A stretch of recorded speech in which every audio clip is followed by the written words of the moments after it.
दोपहर के लगभग 1 बज रहे थे। मई की तपती गर्मी ने शहर को आग में झोंक रखा था।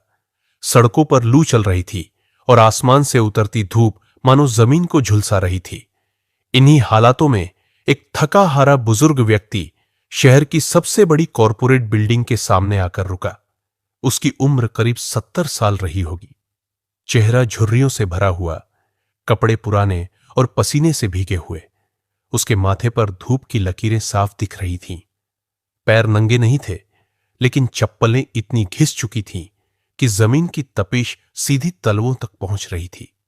उसके हाथ में एक छोटा सा थैला था, जिसमें बस एक पोटली और एक पुराना चश्मा रखा था। वो आदमी धीरे धीरे कंपनी के गेट की ओर बढ़ा, जहां चमचमाते कांच के दरवाजे और एसी में बैठी रिसेप्शनिस्ट की हलचल भरी दुनिया थी। बाहर एक बड़ा सिक्योरिटी गार्ड तैनात था, जिसकी आंखें जैसे ही उस बुजुर्ग पर पड़ी, उसकी भौहें सिकुड़ गईं। बुजुर्ग ने नम्रता से कहा, बेटा, बहुत गर्मी है, बस एक गिलास पानी मिल जाता तो। गार्ड ने उसे सिर से पैर तक घूरा। क्या बात कर रहे हो बाबा? ये ऑफिस है, मंदिर नहीं। जाओ कहीं और, यहां भीख नहीं मिलती। बुजुर्ग ने विनम्र स्वर में फिर कहा, मुझे कुछ नहीं चाहिए, सिर्फ पानी पीकर चला जाऊंगा। गार्ड ने ठाका मारा। अब नए स्टाइल के भिखारी आ गए हैं, पानी मांगते हैं, फिर अंदर घुसने की कोशिश करते हैं। चलो हटो यहां से। बुजुर्ग थोड़ा पीछे हटे, पर उनकी आंखों में अपमान की पीड़ा साफ दिख रही थी। उन्होंने बिना कुछ कहे अपनी नजरें नीचे झुका ली। शायद उन्हें उम्मीद नहीं थी कि जिंदगी के इस पड़ाव पर जब सिर्फ एक गिलास पानी मांगना भी गुनाह बन जाएगा। गार्ड ने एक और तीखी बात कही, अरे बाबा, इतना ही प्यासा है तो मंदिर में जा, वहां मिलेगा तेरा पानी। यह कॉरपोरेट कंपनी है, भिखारियों की जगह नहीं। अब भी बुजुर्ग ने कुछ नहीं कहा, बस थैला उठाया, थोड़ा लड़खड़ाते हुए पलटे और धीमी चाल में वहां से जाने लगे। लेकिन उनके चेहरे की उदासी अब गहराती जा रही थी, जैसे यह पहला अपमान नहीं था।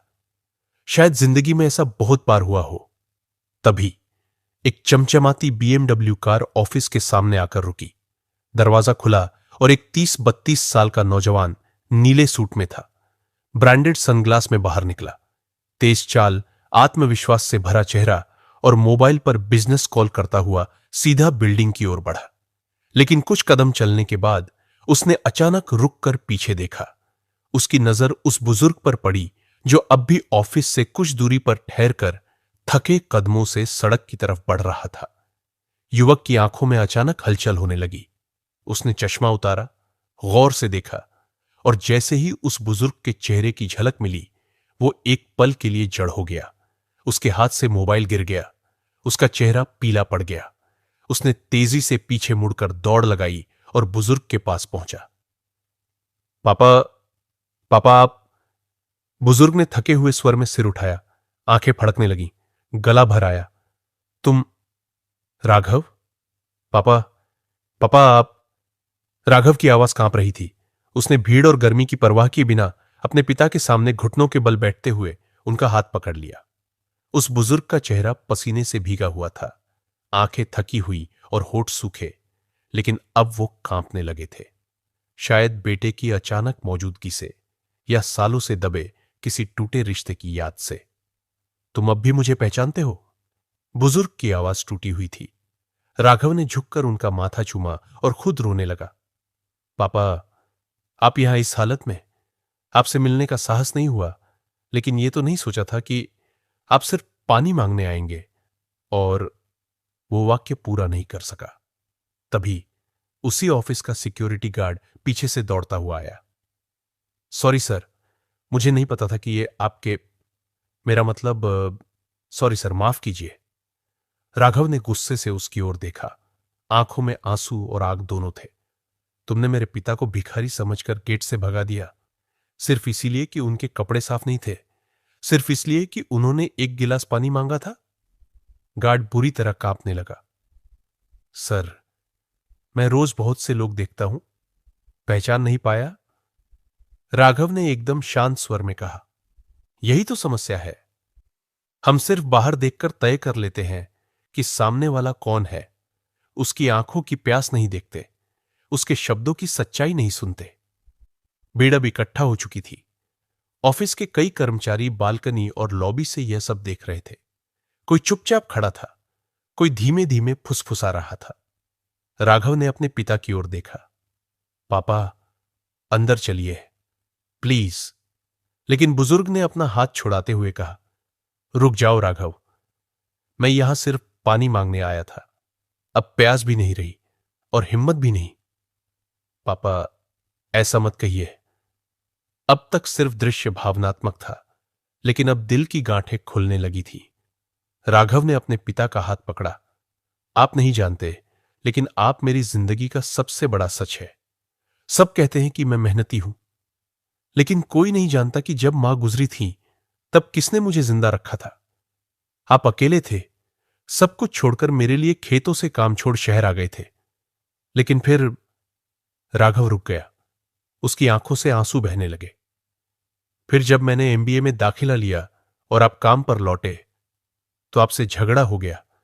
आपने कहा था कि अपने संस्कार मत भूलना, और मैं गुस्से में चला गया। उस दिन के बाद कभी पलट कर नहीं देखा। बुजुर्ग की आंखें अब भर आई थी। मैंने कभी तुमसे नफरत नहीं की राघव, बस एक गिलास पानी के बहाने तुम्हें देखने चला आया था, यह सोचकर कि शायद तुम कहीं लॉबी में दिख जाओ। लेकिन मैं तो तुम्हारी पहचान से भी बाहर हो गया हूं अब। ऑफिस के कई कर्मचारी अब अपनी आंखें पोंछ रहे थे। हर कोना उस दर्द से गूंज रहा था जो किसी ईमेल में नहीं आता, किसी फाइल में नहीं लिखा जाता। राघव ने अपने पिता को सीने से लगाते हुए कहा, पापा, आज से यह कंपनी आपकी है। जो मेरा है वो आपका है, और जिसने आपको भगा दिया उसे आपकी सेवा करनी होगी। तभी राघव ने मुड़कर गार्ड से कहा, आज से तुम रोज मेरे पापा को गेट से रिसीव करोगे और सबसे पहले एक गिलास पानी लेकर उन्हें दोगे। लेकिन सिर्फ इसीलिए नहीं कि वो मेरे पिता है, बल्कि इसलिए कि वो एक इंसान है और इंसानियत सबसे ऊपर है। अगले कुछ मिनटों में राघव ने अपने पिता का हाथ थामकर उन्हें कंपनी के अंदर ले लिया। वो तेज एसी और चमकदार फर्श वाला वही दफ्तर था जहां कुछ मिनट पहले एक बूढ़े को भिखारी समझकर धक्के मार दिए गए थे। लेकिन अब उस बुजुर्ग के साथ चल रहा था कंपनी का सीईओ, उसका बेटा। पूरे ऑफिस में सन्नाटा था। लोग कंप्यूटर छोड़कर एकटक देख रहे थे। वही बुजुर्ग जिनकी ओर कोई सुबह एक गिलास पानी लेकर नहीं आया, अब उस दफ्तर की सबसे ऊंची कुर्सी के साथ चल रहा था। राघव ने रिसेप्शन डेस्क पर रुककर कहा, इस आदमी को वीआईपी ट्रीटमेंट चाहिए, हर दिन। रिसेप्शनिस्ट, जो कुछ घंटे पहले गार्ड के साथ हंस रही थी, अब सिर झुकाए खड़ी थी। बुजुर्ग ने धीमी आवाज में कहा, राघव, मुझे इस सब की जरूरत नहीं है बेटा, मुझे बस तू चाहिए था। मैं तुझसे नाराज नहीं था, बस देखना चाहता था कि तू कैसा इंसान बना है। राघव की आंखें फिर भर आईं। पापा, आपने आज मुझे मेरी औकात दिखा दी। मैं जितना भी बड़ा बन जाऊं, अगर मैं इंसान नहीं बना तो सब बेकार है। तभी कंपनी के बोर्डरूम में राघव ने एक इमरजेंसी मीटिंग बुलाई। सभी department heads, managers, HR, PR, पूरा स्टाफ वहां था। किसी को समझ नहीं आ रहा था कि यह सब अचानक क्या हो रहा है। राघव ने खड़े होकर कहा, आज मेरी जगह कोई और होता तो यह मीटिंग किसी नए टारगेट, किसी नए फंडिंग राउंड या पॉलिसी के लिए होती, लेकिन आज मैं आप सबसे कुछ और बांटना चाहता हूं। उसने अपने पिता की ओर इशारा करते हुए कहा, इन्हें देख रहे हैं आप? सुबह ये प्यासे थे, सिर्फ एक गिलास पानी मांगने आए थे, और हमारी कंपनी ने इन्हें क्या दिया? अपमान। कमरे में सन्नाटा छा गया। लेकिन आपको यह जानकर धक्का लगेगा कि यह सिर्फ मेरे पिता नहीं है, यह मेरे जीवन की रीढ़ है। जब मैं टूटा था, इन्होंने मुझे संभाला। जब मां हमें छोड़ गई थी तो ये मेरी मां भी बने, बाप भी और दोस्त भी। और आज हमने इन्हें सिर्फ इसलिए धक्का दिया क्योंकि इनके कपड़े धुले हुए नहीं थे। राघव की आवाज अब कांप रही थी। मेरी परवरिश ने मुझे सिखाया था कि किसी को उसके पहनावे से मत आंको, लेकिन अफसोस, मेरी कंपनी वही गलती कर बैठी। एचआर हेड, जो काफी अनुभवी और उम्रदराज महिला थी, ने हाथ उठाया। सर, हम शर्मिंदा है। इस घटना ने हमारी आंखें खोल दी हैं। हम इस सोच को बदलेंगे। राघव ने सिर हिलाया। आज से हर कर्मचारी, चाहे वो सीईओ हो या गार्ड, सब एक रूल सीखेंगे, हर अजनबी को इंसान समझो, किसी भी हालत में। उसने फिर अपने पिता की ओर देखा और कहा, पापा, मैं जानता हूं मैंने आपको सालों तक नजरअंदाज किया।